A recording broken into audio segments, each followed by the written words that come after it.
Olá, estamos começando mais um Farofa Crítica, um programa onde pensar é o nosso principal ingrediente.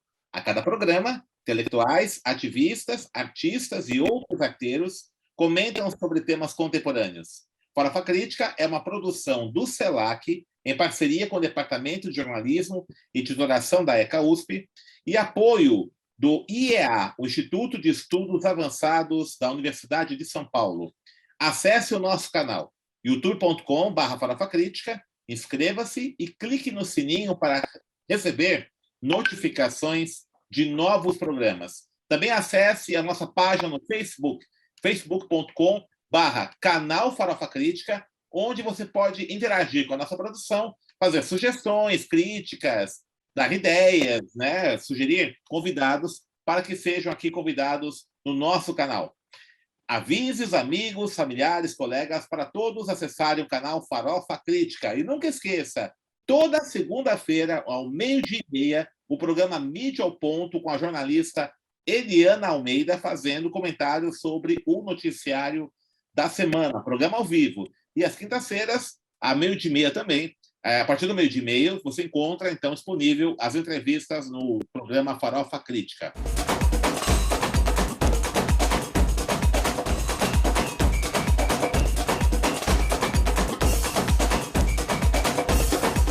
E o Farofa Crítica de hoje recebe Najara Lima Costa. Najara Lima Costa, natural de Taboão da Serra, aqui pertinho de casa. Ela é socióloga, formada pela Universidade Federal Fluminense, mestra em Ciências Humanas e Sociais pela Universidade Federal do ABC. Ela é professora do ensino médio e superior e pesquisadora das relações raciais, atuando especialmente na análise dos métodos e processos de heteroidentificação que conduzem políticas e cotas raciais nos serviços públicos. Como ativista, acompanha o debate antirracista e a luta pelos direitos das mulheres. E é autora do livro Quem é Negro do Brasil, da editora Dandara. Najara, obrigado por ter aceito o nosso convite. Primeiramente, né, vamos fazer a pergunta aqui do seu livro. Quem é negro no Brasil? O que você discutiu nessa obra aí publicada pela Dandara? Bom, essa pergunta, quem é negro no Brasil, ela nasce de uma inquietação firmada no processo de regulamentação das políticas afirmativas, né? Eu fiz parte ali das comissões de heteroidentificação na Prefeitura de São Paulo, onde foi necessário criar um decreto regulamentador para suprir ali essa lacuna, porque a lei de cotas, ela abarcava a questão dos afrodescendentes e existiam muitas pessoas, né, com má fé, que se diziam negros por conta do critério de autodeclaração. Então, muitas pessoas que participavam da política e que eram pessoas destinatárias das políticas afirmativas começaram a denunciar essas pessoas que estavam tentando burlar a política pública, e aí foi necessário, aí, a partir de pactos aí com o Ministério Público, enfim, com defensores, né, com militantes das questões raciais no Brasil, com pesquisadores das relações raciais, com audiência pública, enfim, com o corpo jurídico também da Prefeitura, firmar ali um decreto regulamentador para que suprisse aí essa demanda de designar juridicamente quem eram os destinatários das políticas afirmativas.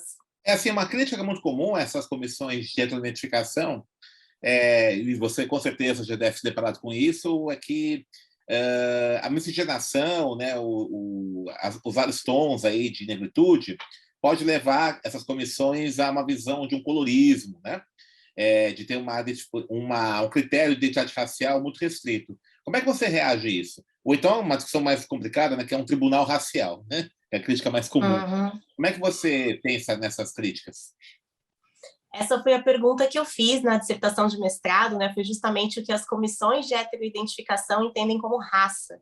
Eu acho que partir do princípio de entender quem são os destinatários das políticas afirmativas no Brasil e por que é tão polêmico esse debate, né, sobre heteroidentificação, parte muito do entendimento de a gente entender como o racismo opera no Brasil, né?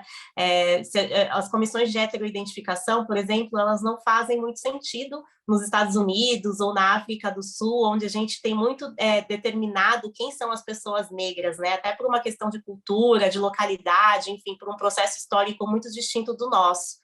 E aqui no Brasil, apesar de 400 anos, quase 400 anos de escravização, nós tivemos aí um apagamento sobre o próprio processo da escravidão no Brasil, dos documentos, né? E também a tentativa de se maquiar o que foi esse processo da escravização, né? A partir de um mito de democracia racial, enfim, a partir de um construto de nação a partir dessa ideia, né, que trazia que a questão racial não era um elemento que era importante de ser combatido, né? Até porque se tinha uma leitura, né, se criou uma leitura de que não haviam conflitos raciais no Brasil, a partir de uma narrativa que foi muito incorporada para dizer aí que éramos um país amistoso entre as raças. Essas comissões, elas são importantes porque, ao passo que nós temos as políticas afirmativas, que coloca como princípio básico a questão da autodeclaração, que é uma conquista, a heterodeclaração ela vem justamente para compor ali essa lacuna que existe, né, quando a gente vai determinar quem são os destinatários das políticas afirmativas, para que a gente não permita o desvio da finalidade de uma política afirmativa que é tão importante como as cotas raciais. Então, é necessário que se criem essas comissões de heteroidentificação, mas essas comissões, elas também não são passíveis de não errar, né, porque o entendimento de raça no Brasil, ele passa por por princípios que são muito locais, né, muitas vezes, mas que a gente precisa criar esse entendimento de quem são esses destinatários. Então, essas comissões, elas precisam também passar ali por formações constantes e que a gente entenda como opera a raça no Brasil, né? Porque raça é um conceito sociológico, né? Obviamente que não existem raças humanas, só existe uma raça humana, mas negar o conceito sociológico é também negar o que forma essa questão de como se constrói o racismo no Brasil, né? Embora o racismo ele seja estrutural, no Brasil ele opera a partir da marca e não a partir muito da linguagem. Então, é importante que a gente tenha essas comissões e que sejam pessoas preparadas para a execução dessa política pública também.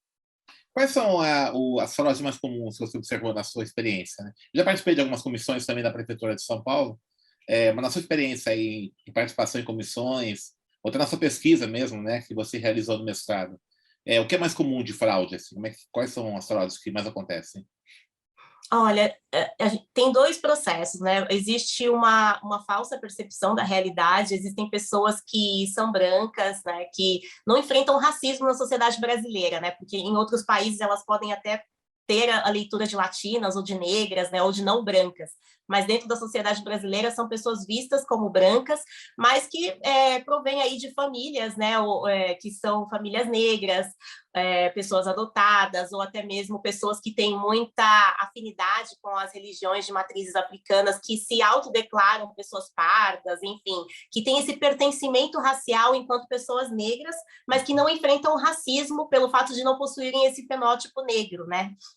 E existem também as pessoas que são vistas como brancas, que, enfim, que exercem todos os privilégios de serem pessoas brancas na sociedade brasileira, mas que tentam burlar a política afirmativa de forma muito...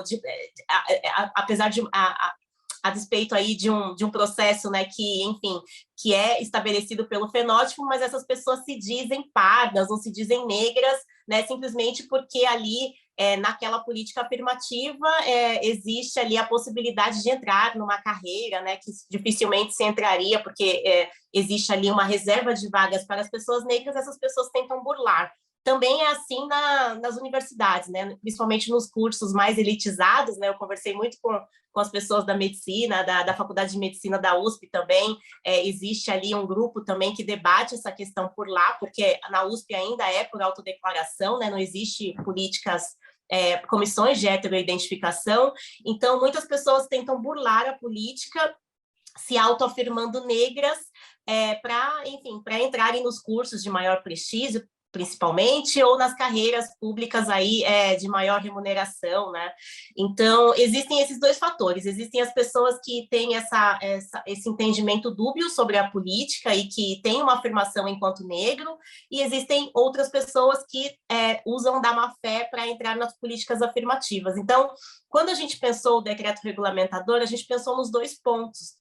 né? Porque não faz sentido também excluir uma pessoa que não faz uma interpretação, que tem uma interpretação equivocada sobre a política pública, né? Até porque a gente não debate muito sobre racismo no Brasil cotidianamente, né? Isso a gente debate na academia, enfim, isso é uma questão mais política, né? Mas no nosso cotidiano a gente não fala muito sobre isso. Então, essa falsa percepção, esse entendimento, né, nebuloso sobre a nossa realidade racial é algo que a gente não pode também punir uma pessoa que não tá usando da má fé.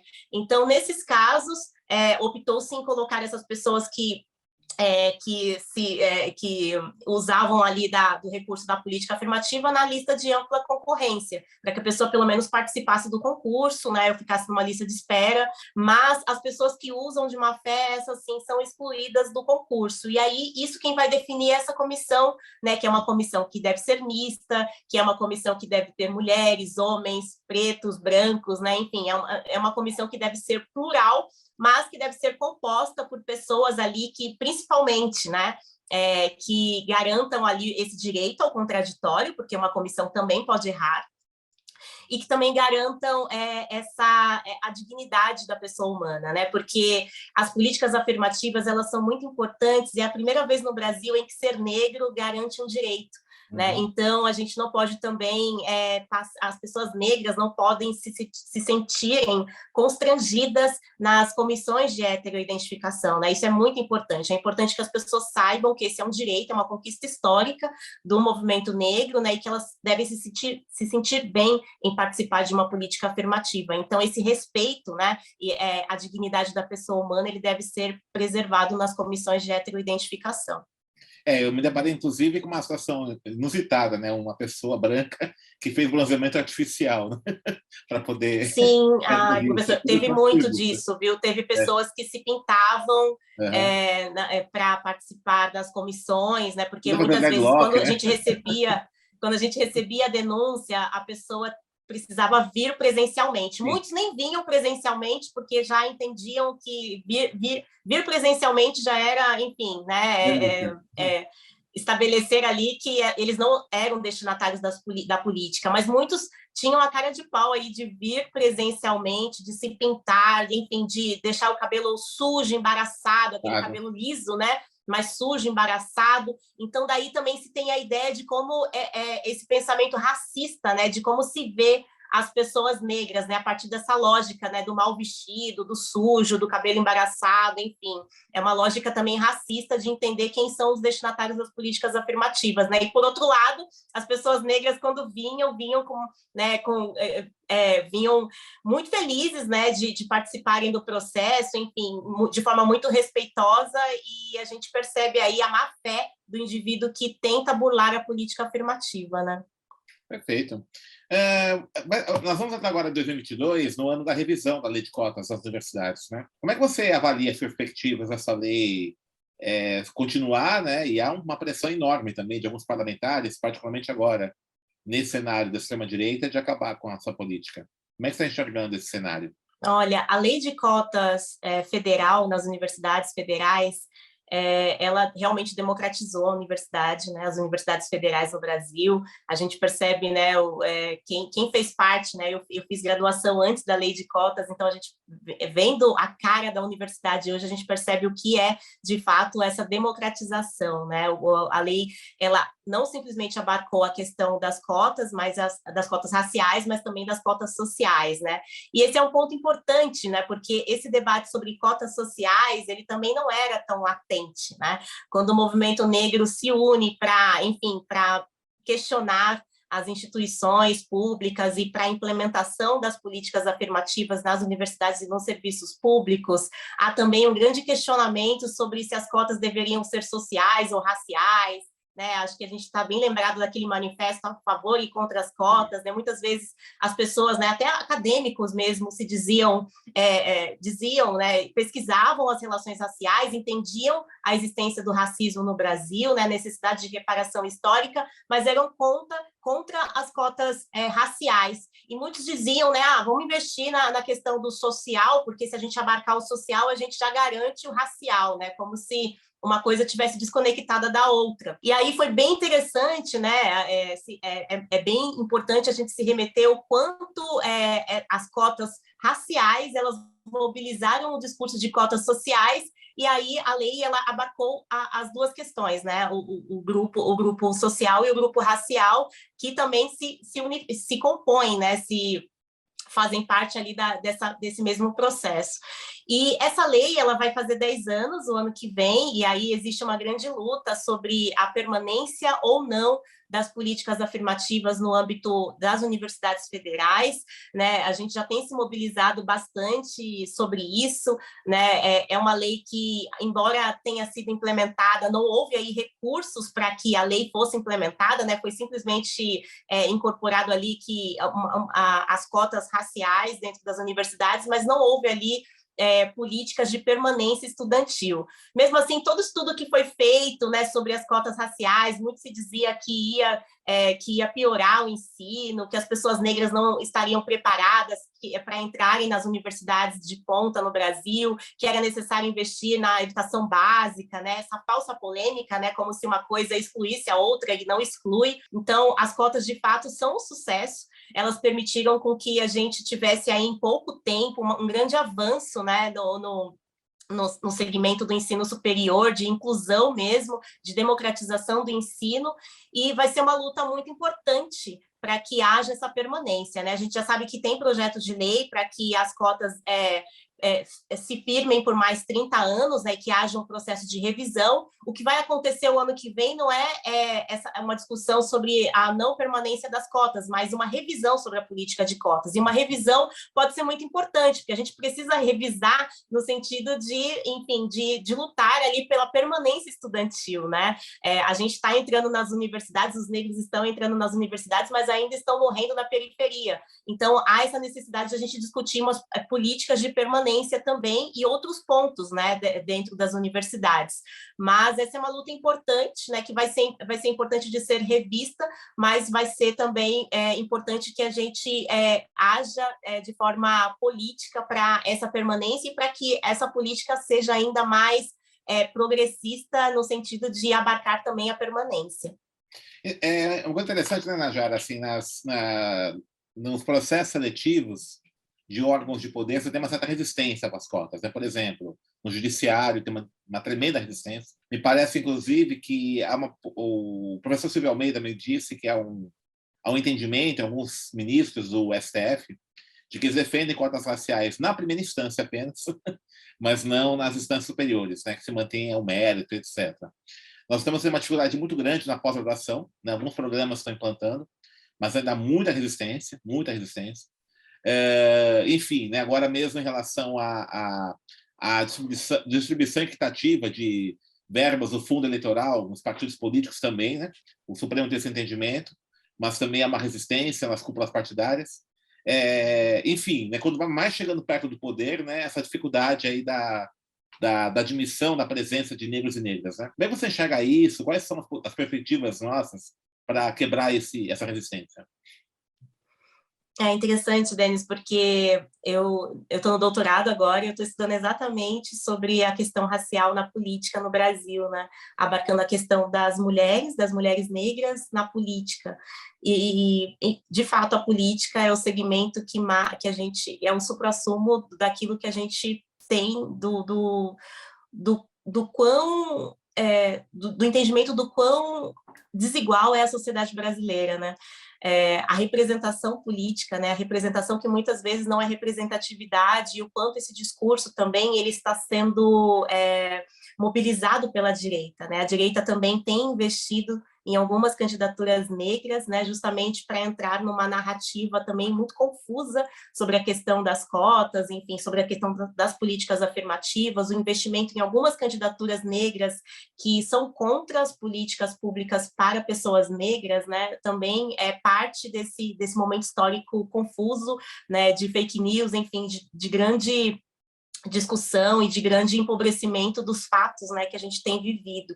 E, enfim, tem uma discussão, né, sobre a questão do investimento nas candidaturas negras, né, porque não basta simplesmente se designar ali que 30% das candidaturas precisam ser de mulheres ou 30% precisa ser de candidaturas negras, né, é necessário que haja também esse investimento dentro da estrutura dos partidos políticos para que isso ocorra, né, e se isso é difícil na esquerda, na direita isso está sendo mobilizado de forma a descaracterizar as políticas afirmativas, né? Então, esse é um ponto muito importante, porque as cotas raciais, assim como outras questões que abarcam grupos minoritários, têm mobilizado muito a política no Brasil, né? A gente viu isso nas últimas eleições, o quanto, especialmente, tem esse marco teórico também do assassinato da vereadora Marielle Franco, que era uma vereadora negra, né?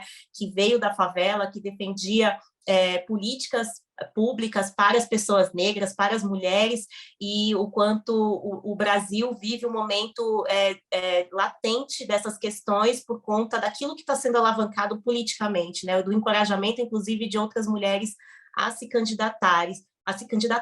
Essa discussão ela vem sendo mobilizada e a gente ainda vive um processo, né, muito difícil, mas onde isso está sendo colocado na mesa e onde as pessoas estão se mobilizando a partir dessa perspectiva, né? Eu acho que essa criada que mobilizou esse processo, né? E essa tomada de consciência também, muito a partir daquilo que a gente vem rediscutindo sobre a história no Brasil, né? Rediscutir o que foi a mestiçagem, né? Essa mestiçagem que foi trazida para a gente nos livros, né? A partir do entendimento de cordialidade, a gente já sabe que não foi cordial, enfim, isso já está sendo rediscutido, o próprio, né, o epistemicídio que a população negra sofreu, então isso está sendo revisto, e hoje a juventude tem colocado isso de forma muito presente, né? Então tem tido esse questionamento, especialmente na educação, e isso vai para o viés político. Então, acho que a gente não tem mais como fugir disso, né? As cotas, ela teve um artigo que saiu recentemente falando que é uma revolução silenciosa, né? Porque ela permitiu com que pessoas negras que não tinham direitos assegurados, né? Apesar de as cotas existirem, a gente ainda sabe que há uma exclusão racial muito forte ainda com relação à educação no Brasil, mas ela tem mobilizado muita coisa e tem feito com que a gente construa outras pontes aí para essa mudança, né? Então essa ponte ela foi construída na educação, mas agora a gente vai começar a discutir a educação no âmbito da pós-graduação. A gente vai discutir também os profissionais, né, os professores universitários, né, que em sua maioria são professores brancos. Eu fiz mestrado na UFABC, eram mais de 500 professores, acho que eram 10 ou 12 professores negros, né, então é um absurdo que a gente tenha essa discrepância, né, e a gente começa a discutir isso também em outros pontos para rever esse racismo estrutural e estruturante da sociedade brasileira, né? E na política não vai ser diferente. Na política já tem sido construído isso muito por conta das candidaturas negras, mas também por conta da mobilização e das pessoas que têm alavancado essa discussão cotidiana, né? Do quanto é necessário a gente criar essa representação e também essa representatividade. Muito bom. Nós estamos encerrando aqui nosso tempo já, né? Muito bom a conversa. Agora, no final, sempre peço para os convidados fazer aí, convidadas, a fazer aí um merchan, né? Para quem quiser conhecer mais seu trabalho, ter o seu livro, tá pela Dandara, né? Quem quiser adquirir, quem é negro no Brasil, né? dandaraeditora.com.br. Mas aí o seu site, Instagram, onde pode te encontrar, se quiser conversar mais com você?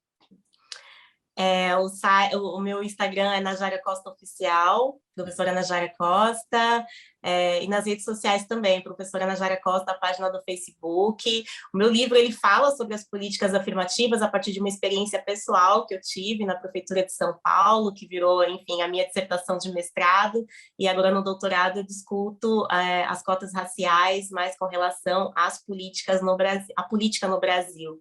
E é isso, muito obrigada, né? Acho que como abarcaram ali Rasenbalg e Lélia Gonzalez na década de 70, a gente não consegue discutir a questão social sem abarcar a questão racial, né? Acho que a questão racial é o que movimenta essa exclusão no Brasil, e é isso que vai movimentar a nossa saída, né, dessa perspectiva e o entendimento aí de um outro projeto de nação, né? Esse projeto, ele não deu certo, para nós, né? Então, a gente está construindo um novo, e esse novo, ele precisa dessa mobilização total. Obrigada, professor. Muito bom, muito bom. Então, estamos encerrando mais um Farofa Crítica, que hoje recebeu a professora Najara Costa, que falou sobre cotas raciais, comissões de heteroidentificação e políticas de ação afirmativa. Acesse o nosso canal youtube.com/farofacrítica, inscreva-se e clique no sininho para receber notificações de novos programas. E também acesse os nossos programas no formato podcast na plataforma Spotify. E para encerrar, uma frase do Bob Marley: me criticam por ser diferente, mas rio deles por serem todos iguais. E loucos como eu vivem pouco, mas vivem como querem, pois não me importa se não houve o amanhã, me deram a vida e não a eternidade.